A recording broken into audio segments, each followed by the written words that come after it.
gigantic military railroad program in history focuses new interest on Camp Claiborne, pride of the Army Transportation Corps. Railroad operating battalions are trained for the major function of keeping the Iron Horse rolling in overseas theaters of operations. It's part of the long-range plan to solve the vital problem of transporting troops and supplies in pace with the fast-moving Allied offensives on world battlefronts.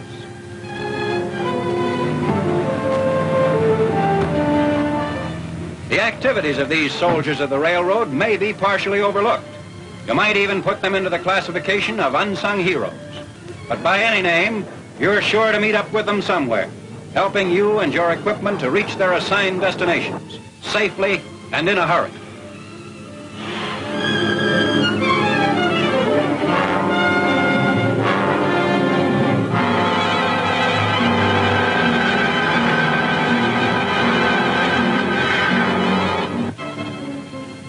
Trained to their particular jobs, just as you're trained to handle the gun, the tank, or jeep, they have been made to be ready for real assignments, and they can be found where the fire of battle is at a white heat. For an effective illustration, we move to the North African battle scene, where Army railroad workers wrote heroic chapters during the hectic 6-month campaign.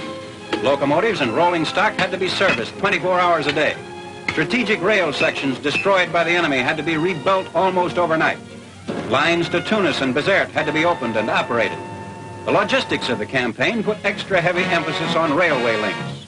The assignment was overwhelming. The time was short, but the men of the railroad battalions knew their jobs. Equipment, long lacking proper maintenance, was given new efficiency.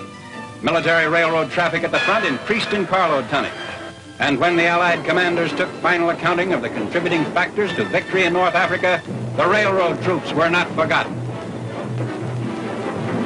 At this point, the training of these men should again be mentioned. Railroad operating battalions for every front, drilled in the manner to be illustrated in the balance of this film. We've returned to Camp Claiborne and are following the soldier railroad students into the classrooms where the fundamentals of railroad work are expounded. Telegraphy is always essential. The teaching method includes the sending of messages by the instructor, which the students receive by ear and then record on paper. Officers at Camp Claiborne are experienced railroad men, recruited from the nation's major railroads. Actual railroad experience is also looked for among enlisted personnel, with many old-timers in the ranks. Now, an interesting training feature, the step-by-step procedure of getting an Army railroad line into action. First, the chief dispatcher prepares the order for the makeup of a train, as required by the particular situation. A copy of the order is passed on to the dispatcher, whose responsibility it is to call the orderly room for the necessary train crew.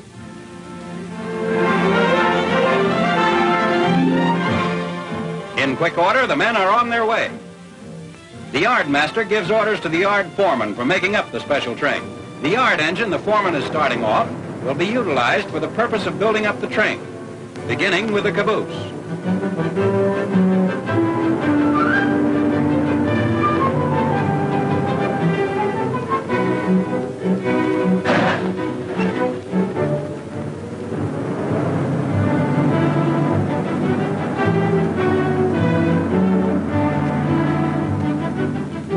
Now the job is for the switchman to close the siding from which the engine picked up the caboose and open the siding on which the train will be built up.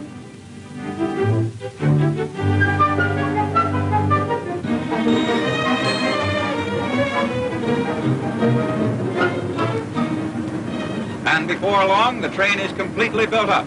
Each car will serve a definite purpose.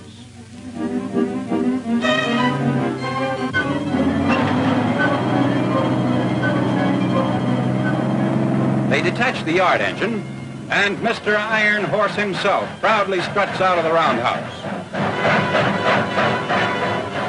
The coupling of the engine to the completed train is the next step. Ready to roll. But first, there are a few details. The conductor checks his watch against the master clock in the yardmaster's office and signs the outgoing train register. Then he receives his orders. The engineer also gets the orders. Meanwhile, the rear brakeman climbs aboard the caboose and hangs out the rear lamp. All hands now wear helmets, gas masks, and pistols. All aboard! The military railroad at Camp Claiborne in operation. The line itself is a 50-mile run between Claiborne and Camp Polk. Government-built, owned, and operated, it was originally designed for the sole purpose of training railroad operating battalions. However, it has since served as a valuable transportation link between the two camps for the movement of troops and supplies. Along the line, the train makes a water stop. Every operation of the Army Railroad has been worked out to take the minimum amount of time.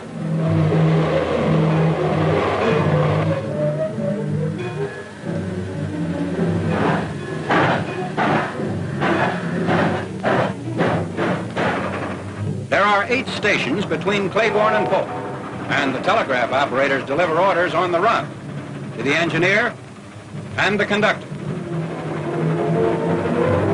Following the policy of advanced unit training, the Army Transportation Corps conducts training under mock combat conditions.